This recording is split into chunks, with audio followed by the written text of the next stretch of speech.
buenos días tengan todos ustedes. Soy el doctor Oscar Valencia, coordinador de este espacio de educación médica continua.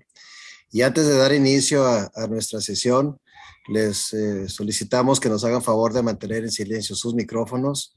También les recordamos que todas las preguntas las podrán hacer a través del chat y al final de la sesión se las haremos llegar a nuestro ponente. Y también les pedimos que nos hagan favor de llenar una encuesta de satisfacción al final de esta plática. Esa encuesta la podrán localizar en una liga que se les va a proporcionar a través del chat o bien a través de este código QR que les estoy compartiendo. También les pedimos que nos hagan favor de poner su nombre completo en la pantalla para eso, de esa manera se registra en la plataforma del Zoom y podremos tener el nombre completo para darles los créditos para la certificación en pediatría. En nombre de la Escuela de Medicina y Ciencias de la Salud, les doy la más cordial bienvenida a este espacio, a esta sesión académica de pediatría. Sean todos ustedes bienvenidos. Hoy tenemos un tema extremadamente interesante y para que nos haga favor de dar la introducción y nos presente a nuestro ponente, le voy a ceder la palabra al doctor Aurelio Martínez para que conduzca esta sesión. Adelante, Aurelio. Muchas gracias por la invitación, Oscar, y muchas gracias a la Escuela de Medicina del TEC. El día de hoy tenemos el privilegio de tener con nosotros al doctor Miguel Galván. Él es un gran amigo, ortopedista infantil, que tiene una subespecialidad, además, en cirugía reconstructiva y alargamientos de extremidades. Y él trabaja en la Clínica Noel en Medellín, Colombia, y es parte del grupo CORA también en la ciudad de Medellín.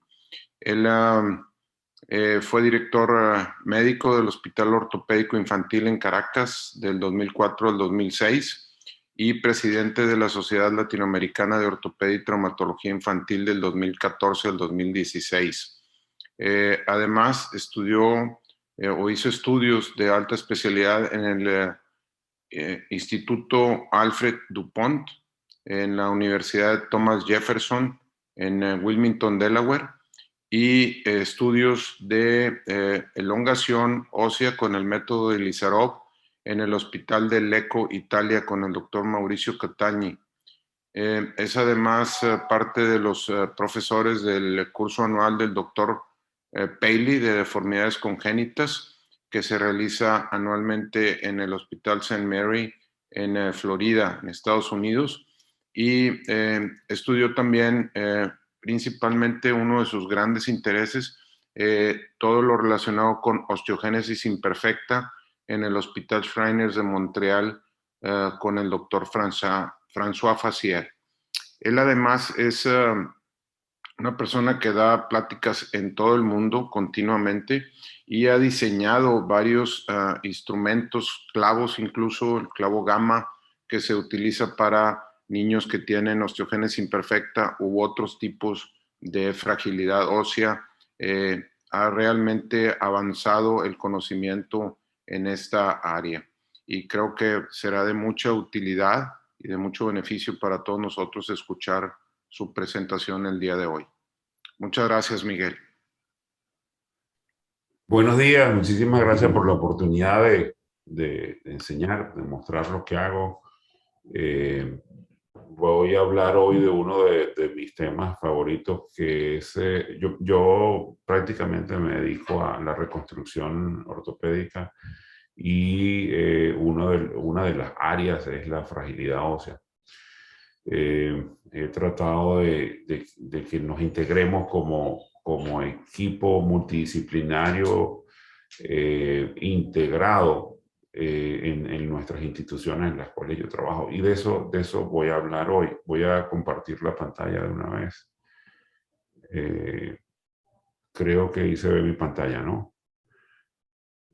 La vi que dice fragilidad ósea, primera lámina. Muy bien. Okay. Entonces, este es el tema de hoy en pacientes pediátricos. ¿Okay? Entonces, vamos a empezar a hablar primero por el concepto de osteoporosis. Este es un concepto que me gusta mucho del Instituto Nacional de Salud de los Estados Unidos y es bastante universal. Es una enfermedad esquelética caracterizada por una resistencia ósea disminuida, que predispone un aumento del riesgo de fractura. La resistencia ósea refleja la integración de la densidad, cantidad y la calidad ósea. Fíjense que estamos hablando de dos temas aquí muy interesantes, que son la cantidad de hueso, que se mide como densidad, y la calidad también del hueso. Son dos términos que vamos a ir hablando. Entonces, el contenido de mineral óseo, la curva normal en el ser humano, él aumenta durante la infancia y alrededor de los 18 años alcanzamos un pico. Luego no va a haber aumento. Entonces, lo más alto que sea ese pico va a determinar, por supuesto, nuestras expectativas de vida. Por supuesto, las expectativas de vida dependen de muchos factores, pero uno de los más importantes es la densidad ósea que alcancemos al final de la madurez ósea, alrededor de entre los 14 y los 18 años de edad. Es decir, que una infancia llena de buena alimentación, con buenos hábitos de ejercicio, nos va a marcar entonces la expectativa de vida que tengamos nosotros, porque a partir de estos 18 años nos vamos a comer nuestros ahorros, y si estos ahorros son los más altos posibles, posiblemente esta meseta de acá que empieza a declinar después de los 50, sea un poco más plana y más larga, ¿ok? Pero cuando tenemos alguna enfermedad que afecta la densidad, esta curva puede tener esta forma, que está aquí en verde. Y si tenemos una enfermedad como la osteogénesis imperfecta, la expectativa de vida, por supuesto, es menor, y la expectativa de vida está muy relacionada con estas curvas. La fragilidad ósea depende de tres factores. A mí me gusta hablar primero, la deficiencia de colágeno. El hueso está formado por dos estructuras importantes. Una es el colágeno y la otra es la estructura cálcica, que es la hidroxiapatita, por dice aquí HA. Entonces, la segunda causa puede ser enfermedades que nos dan osteopenia o fragilidad ósea segmentaria, de la cual vamos a hablar hoy más que todo de las que producen estas deficiencias del colágeno y deficiencia de la hidroxiapatita, porque se trata como una columna. Una columna está construida por dos estructuras básicamente. Una que es un andamiaje metálico con varillas metálicas que van por dentro, y por fuera los albañiles le colocan concreto. El concreto es una unión de cemento, agua y arena que se fragua, y cuando este cemento fragua con una estructura metálica, nos da una resistencia que podemos construir un edificio de muchos pisos. Entonces, pero los albañiles saben que tú no puedes construir una columna sin las barras metálicas, o con unas barras metálicas muy pequeñas. Entonces debe haber una relación entre el tamaño del andamiaje y la calidad del concreto. Asimismo, el concreto debe ser de una calidad adecuada al peso que va a resistir. Entonces, esa medición que miden los ingenieros de cuánto concreto va a llevar y de qué tamaño son las barras, también se da en el ser humano cuando un hueso está construido por un andamiaje que sería el símil de la estructura metálica, sería el colágeno. Las fibras de colágeno sería el andamiaje metálico en una columna, y el concreto sería el calcio. Entonces nosotros también tenemos un hueso construido igual que una columna por dos estructuras, una elástica y una rígida, que entre las dos evita que se pueda fracturar dependiendo de la calidad. Pero si uno de los dos falla, entonces podríamos tener fracturas, y como un edificio como el que se cayó en Miami, que algo de la estructura no se sabe muy bien, pero falló evidentemente, o falló el concreto o falló el andamiaje metálico, pero entonces hace que se derrumbe y se fracture. También debe haber una especie de equilibrio, ¿verdad?, entre el metabolismo óseo, que es el que hace que el colágeno se produzca adecuadamente y que el metabolismo del calcio funcione bien. Pero cuando una persona se fractura y nosotros lo inmovilizamos, esa inmovilización también produce una osteoporosis. Esta osteoporosis se puede volver mayor en la medida que esta inmovilización es más larga. Entonces se puede convertir esto en un ciclo vicioso cuando tenemos enfermedades severas. Entonces empezamos con la primera enfermedad que nos puede desbalancear homeostasis o equilibrio que tenemos nosotros en nuestros huesos, y la deficiencia de vitamina D cada día cobra más importancia desde el punto de vista médico, en que este equilibrio se maneje bien, ¿no? Entonces, ya sabemos que tengamos el mayor pico posible depende mucho también de la ingesta de vitamina D durante la infancia, y la ingesta de calcio, por supuesto. Entonces, como les dije, el pico de masa ósea es muy importante para determinar nuestras expectativas de vida. Entonces, fíjense en este estudio que bajas dosis, por ejemplo, si tenemos dosis de vitamina D en la infancia entre 20 y 30 nanogramos por mililitro, hay el doble de riesgo de tener una fractura quirúrgica, comparándolos con los que tienen 40 nanogramos por mililitro o más. Si los valores son menores de 20 nanogramos por mililitro, el riesgo de tener una indicación quirúrgica esa vez es mayor. Es decir, ahí hay muchos trabajos donde nos hablan en ortopedia de que una deficiencia de la vitamina D nos hacen que las fracturas pueden ser más complicadas. El valor menor de 12 nanogramos por mililitro tiene un riesgo 55 veces mayor de ser una fractura quirúrgica. Entonces, los esfuerzos por adquirir un pico de masa ósea más alto nos benefician de dos maneras. Uno, disminuye el riesgo de fracturas en la niñez, y segundo, disminuye el riesgo de osteoporosis y fragilidad ósea en la adultez. Fíjense este otro trabajo realizado ellos midieron en la población normal en Boston, niños, simplemente le midieron la vitamina D, y están consiguiendo en muchas localidades, y aquí en Boston, por ejemplo, consiguieron que un 24% de la población normal tiene una deficiencia de vitamina D. Un 42% tiene una insuficiencia, o sea, por debajo de 20 nanogramos por mililitro. La deficiencia es por debajo de 15 nanogramos por mililitro. Y por supuesto, estos pacientes son asintomáticos. Es muy difícil en la consulta saberlo si nosotros no medimos esto. Lo indicado por este artículo para la ingesta de vitamina D en la población normal debe ser entre 400 a 1000 unidades, y aquí más o menos varía entre 600 a 1000 unidades diarias. ¿Okay? Estos son datos tomados de este artículo. Realmente asistí a un curso en Irlanda sobre esto de salud ósea, y ahí tomé estos datos. Ahora, los alimentos ricos en vitamina D, el más importante es el pescado, y la población no siempre le gusta a los niños el pescado, algunos no, en algunos sitios no están acostumbrados, pero realmente el salmón y los pescados de agua fría tienen bastante vitamina D. También los pescados de río, de nuestros ríos, también tienen vitamina D.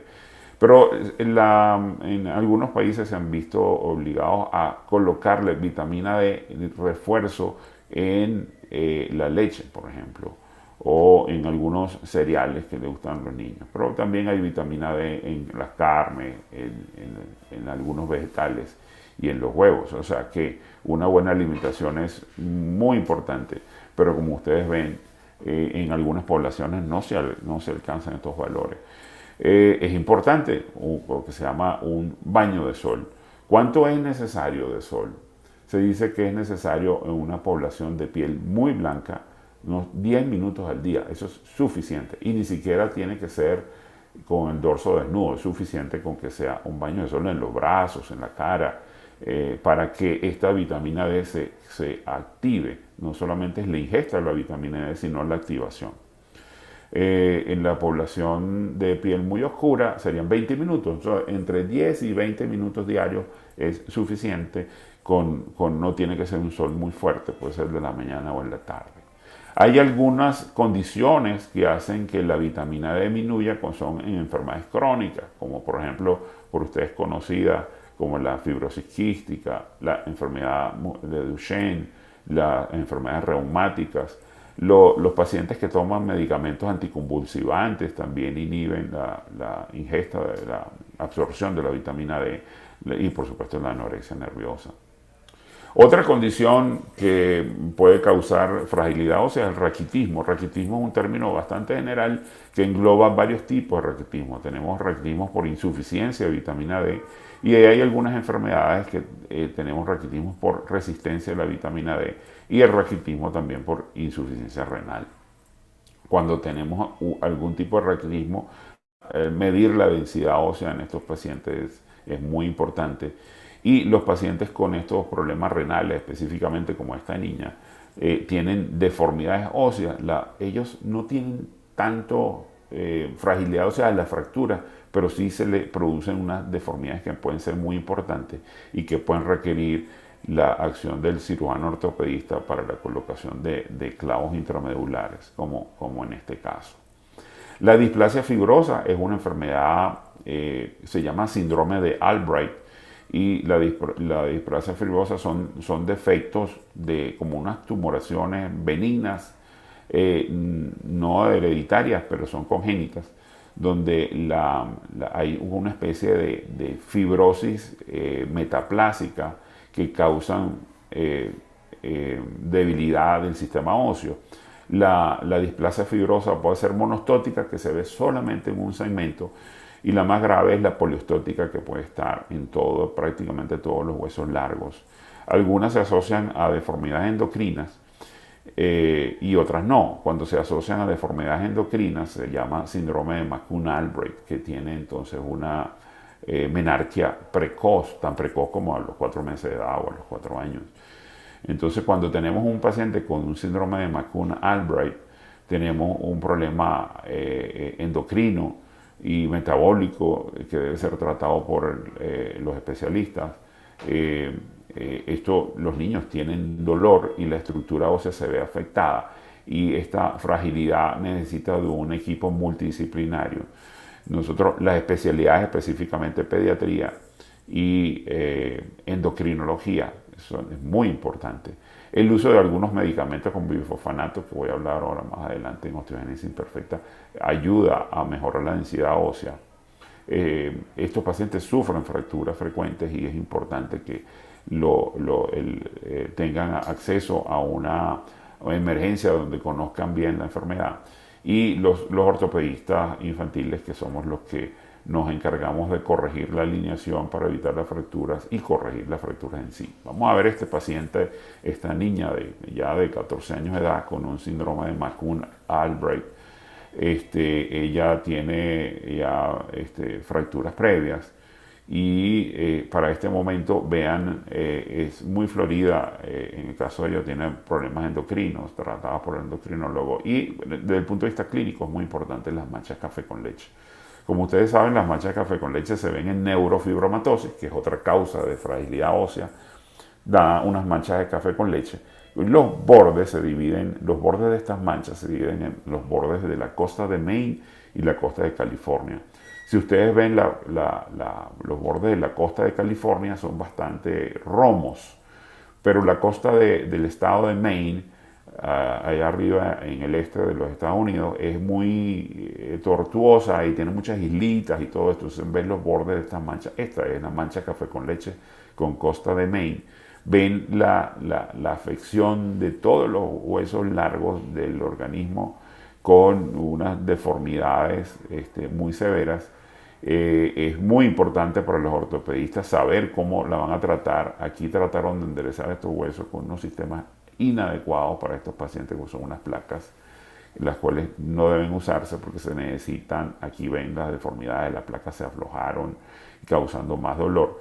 Entonces lo adecuado es colocar clavos intermedulares que tienen unos diámetros específicos para estos pacientes, como este clavo que está acá, que es un clavo diseñado para pacientes con estos problemas de fragilidad ósea y son muy pequeños. Este clavito, por ejemplo, tiene un diámetro de 5.6, mucho más delgado que un lápiz, 5.6 milímetros de diámetro, y están adecuados para estos pacientes. Y esto permite que el paciente se pueda incorporar. Aquí está esta niña también de 11 años de edad con una displasia fibrosa. Fíjense que parte del hueso es normal y parte está afectada, como creando estas deformidades que le producen dolor e infuncionalidad. Entonces, más adelante aquí ven que tiene además una rotación externa del fémur. Y aquí se ven que se le colocó un clavo de fascia duval, que también lo voy a nombrar en osteogénesis, y con la ayuda de unas placas especiales también suplementadas para suplementar el hueso. Entonces aquí vamos a hablar ahora de osteogénesis imperfecta. Y cuando yo me inicié en esto, por allá en los 90, me decían mis profesores que es una enfermedad hereditaria incurable, lo cual es cierto. Pero prácticamente no había mucho que hacer. Eran cuidados paliativos, colocarse de yesos y medicamentos, pues ninguno. Eso, gracias a Dios, ha cambiado. Y si bien la densidad ósea de estos pacientes es la rayita roja, hoy tenemos la posibilidad de que el rojo pase a verde y el verde pase a azul. Entonces, muchos de los conocimientos que les voy a hablar sobre osteogénesis imperfecta, siempre me gusta nombrar a mi mentor, el doctor François Fassier de Montreal, y también mucho de la parte médica que yo conozco esto se debe a los artículos y al entrenamiento que tuve con el doctor Gloriex, quien es un pediatra que se ha dedicado al estudio del hueso pediátrico. Mucha literatura escrita por él, por cierto. Entonces, la osteogénesis imperfecta es un trastorno de origen genético del tejido conectivo, caracterizada principalmente por fractura, cuya causa está determinada por la producción insuficiente o mala calidad del colágeno.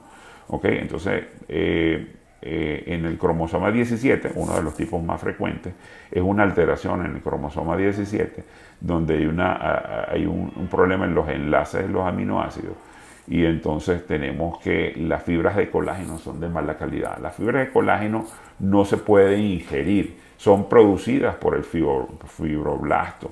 Cualquier medicamento que nos prometa que vamos a mejorar el colágeno ingiriéndolo o inyectándolo, como sea, lamentablemente no se ha podido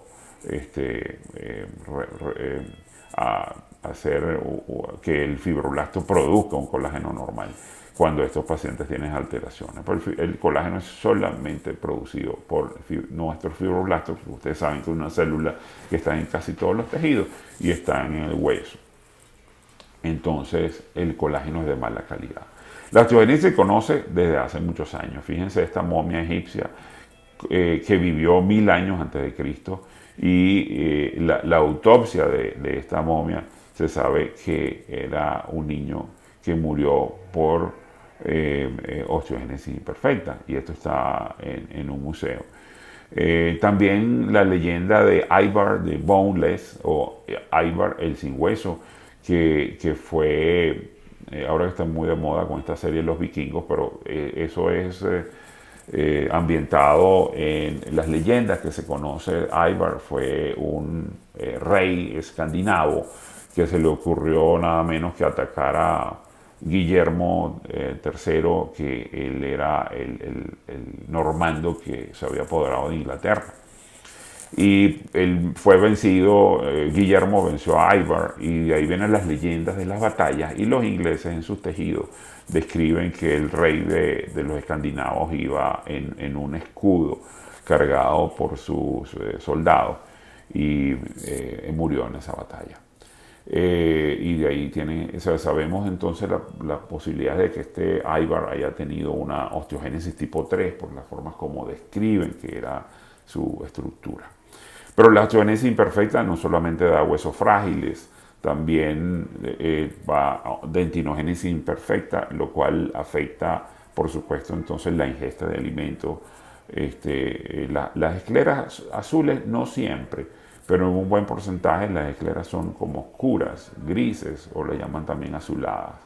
En la segunda y tercera década de la vida pueden tener sordera por fractura de los huesecillos. Tienen laxitud ligamentaria, por lo tanto tienen hernias umbilicales frecuentes, equimosis, pueden sufrir también de estreñimiento, problemas gastrointestinales leves, pero lo pueden sufrir. Y sudan mucho, ellos tienen mucho calor. La temperatura de los pacientes con osteogénesis imperfecta de tipo 3 severa no es la misma que el resto de los seres humanos, un poquito más alta. Entonces, puedes tener un paciente con osteogénesis imperfecta y tener una temperatura de 37,8, 38 inclusive, y ser su temperatura basal, y eso es muy importante saberlo. Entonces aquí les voy a mostrar un paciente que me llegó a los 10 años de edad, y lo llamo como que un paciente tipo de osteogénesis tipo 3, ya vamos a ver la clasificación, donde él tiene una historia natural. Entonces podemos ver un paciente que nunca recibió un medicamento, nunca lo operaron, de esto que lamentablemente pues a los 10 años de edad me llegó así, y lo utilizo por mostrar lo que sea la historia natural de un paciente con osteogénesis imperfecta, donde ven que tiene fracturas y pseudoartrosis y angulaciones en diferentes huesos, aquí como el húmero, aquí ven el fémur con unas deformidades importantísimas, escoliosis. ¿Okay? La primera clasificación y la que más se usa en el mundo es la clasificación de Sillens, en este artículo de 1979, donde tenemos una clasificación de 4 tipos, 1, 2, 3 y 4. Ahora, es una clasificación que cada día se usa menos porque es muy engorrosa. La tipo 1 es la más leve, la tipo 2 es la más severa, que es la letal, inclusive normalmente mueren en el nacimiento. La tipo 3 es la más severa de los que viven, y la tipo 4 es moderada. Como ven, que no guarda un orden que a nosotros los ortopedistas, que no somos muy genetistas, nos sirva de mucho. La clasificación, lamentablemente, entonces para nosotros los médicos se ha puesto más compleja. Ya aquí en este libro del 2014 ya iba por 15 tipos, ya no son 4, ya son 15, y actualmente ya sobrepasan los 20 tipos que se van describiendo desde el punto de vista genético.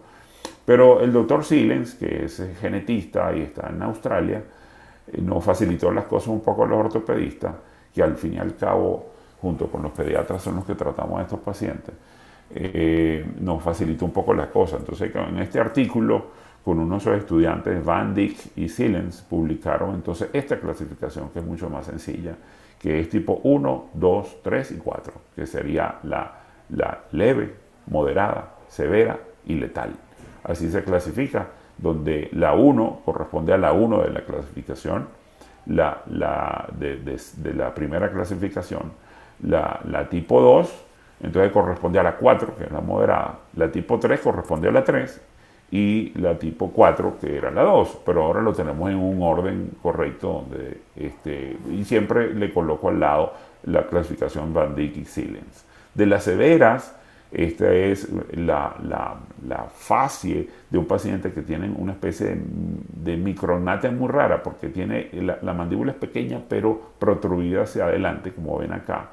La nariz suele ser perfilada, las orejitas de inserción un poco más baja, las escleras ven aquí como azuladas, los dientes son un poco amarillentos, aserrados en los extremos, pueden tener fracturas en las muelitas, produciendo caries. Aquí ven un paciente tipo 1, y este es un paciente que me llegó hace poco. El paciente ve una panorámica en los miembros inferiores y no tiene ninguna deformidad. Pero ven las escleras azuladas y tiene dentinogénesis imperfecta. Entonces el diagnóstico de estos pacientes se hace por el cuadro clínico, por estudios genéticos, radiología, laboratorio, la densitometría ósea, ¿okay? Pero lo más importante es el cuadro clínico y la radiología. Prácticamente con estas dos cosas se puede hacer la clasificación. El estudio genético es un lujo en muchos sitios, Por lo tanto, ustedes como pediatras y yo como ortopedista debemos estar muy claros en el estudio radiológico y en el cuadro clínico de los pacientes. En el laboratorio normalmente se altera muy poco, pero podemos ver la fosfatasa alcalina. Es bastante frecuente que esté elevada en estos pacientes. La densitometría ósea trae algunas complicaciones porque en muchos sitios no le hacen densitometría ósea a niños pequeños y cuando la hacen no tienen parámetros para medirla. Entonces, en su ciudad donde trabajen, si van a leer una densitometría ósea, asegúrense que sean personas que sepan hacer estos estudios en niños. Las medidas generales para estos pacientes es una dieta rica en calcio y suplementos, son muy importantes. Mantener una vitamina D por encima de 40 nanogramos por mililitros. Evitar el sobrepeso, lo cual es muy difícil. Estos pacientes tienen problemas de dentinogénesis imperfecta y la dentinogénesis imperfecta les produce difícil masticación. Entonces los pacientes terminan comiendo muchos carbohidratos, son sedentarios, algunos están en silla de ruedas, y cuando se fracturan, nosotros tenemos que inmovilizarlos y si la inmovilización prolongada se produce más osteoporosis en el segmento. Entonces, algunos pacientes del tipo 1 y el tipo 2, los leves y moderadas, pueden hacer actividad física, entonces debe ser actividad sin impacto y deben tener una exposición al sol de 10 a 20 minutos al día. Entonces, en este artículo, ven que aquí está el doctor Gloriex, este es un artículo del hospital de Shriners de Montreal, donde examinan si la vitamina D tuvo o no repercusión en la densidad ósea de los huesos. Entonces el artículo es muy interesante porque dicen que no consiguieron que haya habido alteración si tomaban, todos estos pacientes tomaban o 400 unidades, un grupo diaria, o el otro grupo tomaba 2000 unidades. Entonces no consiguieron que hubiese alteración en la densidad ósea, pero al final del artículo confiesan que el 80% de sus pacientes ya partían con una densidad ósea de 50 nanogramos por mililitro. Entonces ya pueden ver que el trabajo, ya todos los pacientes estaban muy bien. Entonces conseguir alteraciones, o sea, estos pacientes estaban bien alimentados y la diferencia si tomaban 400 unidades o 1000 unidades del artículo no es. Pero lo traigo a colación porque me llama la atención que muchos pacientes están medicados con 2000 unidades diarias. ¿Qué es lo que yo hago? Yo a estos pacientes con osteogénesis imperfecta, a los niños pequeños, menores de 6 años, les indico 1000 unidades diarias. Y ya a los más grandecitos, por encima de 6 años, les subo la dosis a 2000 unidades, para ser práctico. El uso de bifosfanatos. El bifosfanato es un medicamento que evita que el osteoclasto, que el osteoclasto es el primero que actúa en la remodelación ósea, haciendo una limpieza del hueso y destruye las capas superficiales del hueso. Entonces evita que el osteoclasto actúe e incentiva el osteoblasto para la formación de hueso. Entonces se ha utilizado el pamidronato disódico en estos pacientes, el cual se usa de forma endovenoso cada 3 meses y se coloca dosis 3 días seguidos durante 4 horas cada aplicación.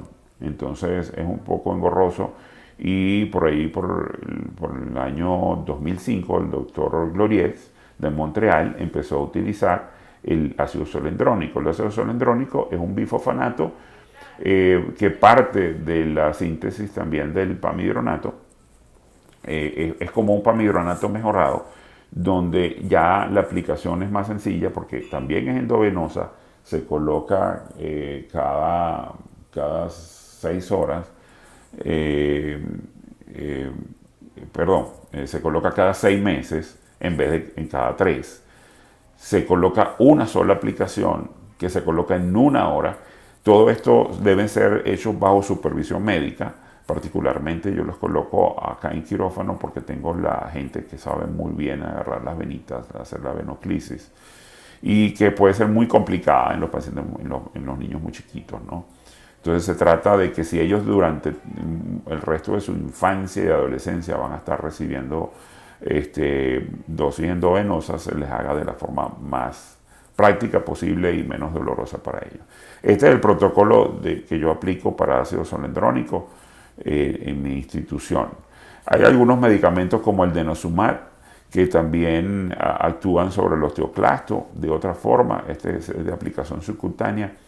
Y hay poca experiencia en el mundo, pero está siendo muy bueno para la osteogénesis imperfecta tipo 6, que es uno de estos nuevos tipos genéticos que han salido solamente ahí.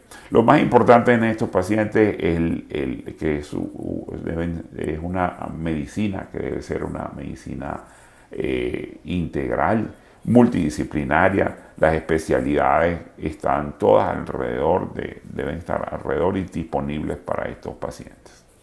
Desde el punto de vista quirúrgico, nuestro papel es evitar las deformidades, porque una estructura cualquiera que esté doblada va a producir entonces fracturas. ¿Okay? Entonces, una de las herramientas es hacer fisiodesis. La fisiodesis se hacen hoy en día con un sistema de placas y tornillos. En México tienen disponible la placa, la hinge plate, con la cual podemos hacer fisiodesis para corregir deformidades que estén cerca de las articulaciones. Pero cuando estas deformidades son diaficiarias, como suelen ser en osteogénesis imperfecta, el uso de clavos intramedulares que protegen el hueso de epífisis a epífisis, como este clavo de Fassier Duval, el clavo diseñado por el doctor François Fassier y la compañía Pega Medical, protege el hueso de extremo a extremo. Entonces aquí vemos a Harold, de 12 años de edad. También es un paciente que, como ustedes ven, no había sido tratado sino con yeso y estas cosas, y las deformidades. En la rodilla está acá, y esto que está aquí es una deformidad severísima. Miren la estructura de este hueso. Este niño nunca ha caminado y tiene 12 años de edad. Y ven la estructura del hueso totalmente osteopénico, osteoporoso. No necesito una densitometría ósea para saber que esto es frágil. Solamente con el interrogatorio y una simple radiografía tenemos el diagnóstico y vean la deformidad. Entonces aquí, luego de una cirugía muy curiosa y de cierta habilidad que hay que hacer para hacer esto, pues entrenamiento, se puede enderezar estos huesitos. Aquí está el fémur del mismo paciente. Aquí ven la suplementación con una placa para evitar rotación. Y entonces aquí podemos ver el paciente caminando por primera vez, y aquí tiene clavos intramedulares en ambos fémur, en ambas tibias, y aquí está recién operado un antebrazo. Entonces, estas son las cosas que no deben pasar. Les voy a echar en cuento. Un día yo estaba en mi consulta y me llama un amigo que es ortopedista, especialista en tumores óseos, ¿no? Qué raro que me está llamando en pleno día, ¿no? Y me dice: Miguel, tengo en mi consulta una señora de 67 años de edad. Nació aquí cerca de Medellín, en un pueblito, y acude a mi consulta al ortopedista por una condición. La señora, miren lo azulado de los ojos, y tiene varias fracturas. Y al interrogatorio vemos que de sus hermanos, ¿okay? Aquí, que son 6 hijos, y sus hermanos, 5 tienen fracturas frecuentes. Y la señora nadie le había diagnosticado osteogénesis imperfecta. Ella tuvo su primera fractura a los 15 años. Y a los 35 años le dijeron que tenía una necrosis en la cabeza femoral, y como no sabían que tenía osteogénesis, le pusieron una prótesis de la forma convencional, y por supuesto de ahí empezó una cadena de fracturas en el fémur, que miren lo corto que tiene este fémur, y miren el desastre que se provocó por la ignorancia del diagnóstico de este paciente. El paciente tiene 33 fracturas, todas provocadas por la ausencia de diagnóstico, y todas estas flechitas rojas son los sitios donde ha tenido fracturas. La señora está en silla de ruedas, y posiblemente sea muy difícil ahora revertir todo este proceso. Entonces hace mucho tiempo que que no camina. Entonces, aquí ya finalizando, estos son dos pacientes que fueron pacientes míos cuando eran bebés, me los trajeron cuando tenían meses. Los dos les empecé el tratamiento con pamidronato, que era lo que usaba yo por allá a principios, esto más o menos en el 2002, 2003. Y empezamos el tratamiento de los dos niños. Este niño fue fiel al tratamiento, se fracturó el fémur, tiene clavos en ambos fémur, tiene clavos en ambas tibias, tiene clavo en un húmero también. Y sus papás siempre van al tratamiento. Este otro paciente solamente recibió tratamiento médico, simplemente por los papás, una especie, así como ahorita que hay antivacunas. Bueno, el papá no quería ningún tipo de cirugía con el niño. Y ellos siempre se veían en el tratamiento. Pues para el tratamiento sí venían, pero ellos se fracturaban y no querían que lo operaran, sino un yesito. Y los dos eran osteogénesis tipo 3, pero fíjense la diferencia entre un niño y otro, que ya se graduó de bachiller, por cierto, hace unos días.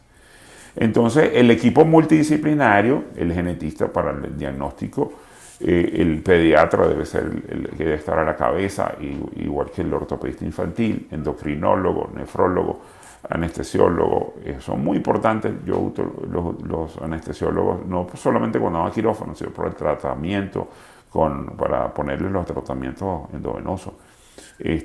Odontopediatra, nutricionista, fisiatra, fisioterapeuta, terapista ocupacional, psicología infantil y los proveedores de todos estos productos que hay alrededor de todo esto. Entonces, nuestro trabajo es cambiar la historia y hacer que la densidad ósea de estos pacientes mejore. Okay. Ya ustedes saben que el pico lo más alto posible es lo ideal y no tengamos pacientes aquí abajo. Bueno, muchas gracias por la atención y espero sus preguntas al respecto. Excelente, Miguel. Muchas gracias por la presentación, muy clara. Yo tengo un par de preguntas. Una está relacionada con cómo está la incidencia o qué tan frecuente es este problema de la osteogénesis imperfecta. ¿Qué sabemos de eso? Bien, esa es una lámina que tuve que ocultar, o sea, la charla es mucho más larga. La incidencia está entre 1 en 15.000 nacidos vivos a 1 en 20.000 nacidos vivos. Entonces, esa laminita la oculté porque la lámina la tenía referente a Colombia. Colombia es una población de 50 millones de habitantes y haciendo una simple matemática, suponiendo que tenemos 1 en 15.000 habitantes, entonces tenemos que en un país como Colombia tenemos 5.000 pacientes con osteogénesis imperfecta. Entonces no es tan infrecuente como pensamos, lo que sí es que es mal diagnosticada. Ok. Oye, otra pregunta es acerca de, la recomendación es hacer mediciones de vitamina D en todos los niños. O sea, esto es algo que los pediatras deben de hacer en forma, vamos a decir, generalizada, y a qué edad o no. Y en la suplementación también irnos por, no sé, una suplementación de vitamina D universal a todos los niños. ¿Cuál Sí, sería la recomendación? eso es un tema de discusión. Yo suelo asistir a un congreso que se hace cada 3 años que se llama Salud Ósea en Niños. Normalmente es en Europa, en alguna ciudad. El último fue virtual, lamentablemente no pude viajar. Pero ese es el tema de discusión. Si le agregamos vitamina D a alguna cosa que nosotros comamos, por ejemplo, en Irlanda están muy claros en eso y simplemente tomaron la decisión de que la leche que los niños irlandeses, como ustedes saben, los irlandeses, los holandeses, los ingleses, galeses, toda esa gente de ahí toma mucha leche. Eso es importantísimo en su dieta. Entonces, así como en México de repente se lo podrían agregar a las tortillas, allá es la leche. Entonces, toda la leche por ley en Irlanda está reforzada con vitamina D a dosis importantes. Eso es una estrategia con la cual yo estaría de acuerdo. Aquí en Colombia se lo podrían colocar también a la harina de maíz, porque es un país donde se comen muchas arepas, que es una tortilla un poquito más gruesa, pero termina siendo tortillas. En algunos sitios puede ser al pan, pero lo cierto es que yo sí estoy de acuerdo que debe ser fortificada. Ahora, si uno va a darle vitamina D a todos los niños, no, claro que no, pero debe haber una clínica en la cual uno la sospeche. Si usted ve que son niños que tienen más de 2 fracturas en su historia, dice, ¿y cómo se fracturó? Es muy importante el interrogatorio. El niño se fracturó, iba caminando y alguien lo tropezó y se cayó. Y la fractura además es muy escandalosa, muy comminuta. Entonces uno debe pedirle vitamina D a los pacientes. Yo te diría que todo niño que se fractura, ya que va al médico, debe hacerle un análisis de vitamina D. ¿Cuánto, que sería la siguiente pregunta, debe tener? Cuando yo empecé a estudiar esto, decían que debería estar por encima de 20 nanogramos por mililitro. Hoy en día se espera que tengas más de 40 nanogramos por mililitro de vitamina, de 25-hidroxi, que es la que se debe medir. Entonces, un niño debería tener más de 40 nanogramos por mililitro. Si tiene menos de 40, debe ser suplementado, debe ingerir vitamina D. ¿A qué dosis? Entre 400 a 1000 unidades diarias. Ok. Otra pregunta más. El ver escleras azules o esas escleras grises, azuladas, ¿es automáticamente igual a osteogénesis imperfecta o hay otros trastornos que lo puedan producir o presentar esa característica? Sí, las escleras azules se ven en muchas deformidades del colágeno, problemas del colágeno, por ejemplo, la neurofibromatosis. Neurofibromatosis tipo 1 puede tener las escleras un poquito azuladas. Pacientes que tengan síndrome de Ehlers-Danlos, que también es un problema del colágeno. Y mucha gente tiene escleras azules que yo he visto en mi consulta y no les consigo nada. Son pacientes sanos, o sea, no es una relación patoneumónica indirecta, tan directa, así que, pero sí algo que debemos tomar en cuenta. Y para complicar un poco más la cosa, tenemos pacientes con osteogénesis imperfecta severa, tipo 3, y con las escleras normales. Entonces, no hay una relación directa. Muy bien. No sé si el doctor Oscar Valencia o alguien en el chat tenga alguna otra pregunta. El chat está habilitado para que hagan sus preguntas. Volviendo a los niveles de vitamina D, Miguel, en un paciente que lo está suplementando, ¿con qué frecuencia se hace esa medición para dar seguimiento? ¿Cada año, cada 2 años? Sí, si yo tengo un paciente con niveles bajos de vitamina D, lo que yo he visto que la vitamina D, que la tomes hoy no significa que te va a aumentar de inmediato. Tarda un mínimo de 3 meses en ver los cambios. Entonces yo le pido niveles de vitamina D prácticamente 2 veces al año. 2 veces al año.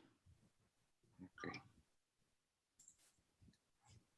No sé si hay alguna otra pregunta. Déjame ver aquí.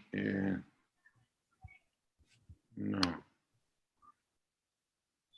Pues básicamente es nada más felicitaciones, muchas gracias, excelente plática, ese tipo de comentarios. Pues no sé, doctor Oscar, si hubiera alguna otra cosa. Miguel, ¿alguna otra cosa que quisieras dejarle aquí a los pediatras de... Sí, bueno, lo más importante es que es el trabajo en equipo.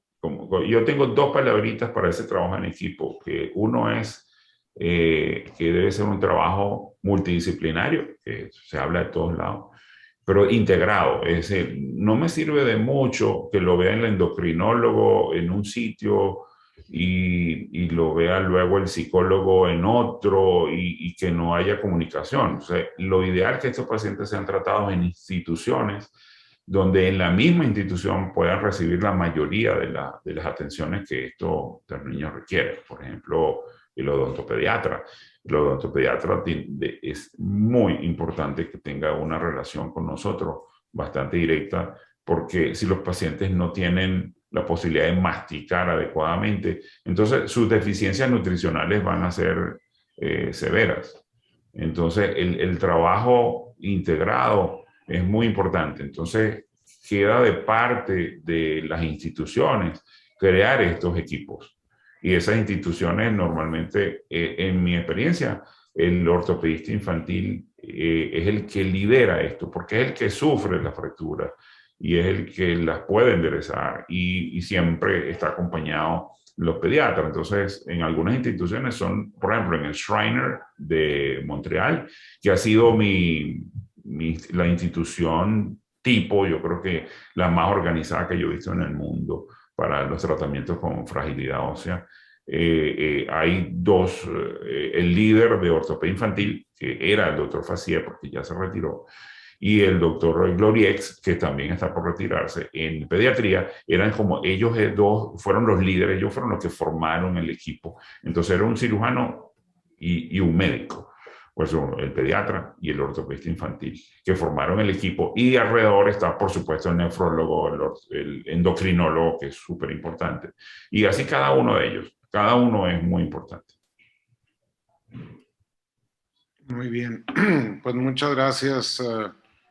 Excelente presentación, Miguel, que nos hace pensar acerca de no solamente esta enfermedad que es la osteogénesis imperfecta, que como dices no es una enfermedad tan común, uno en 15,000, uno en 20,000, pero tenemos a todos los demás niños, todos los demás jóvenes, que ahora con esta pues situación mundial de la pandemia, están encerrados o estamos muchos encerrados y la exposición a la luz solar es mucho menor.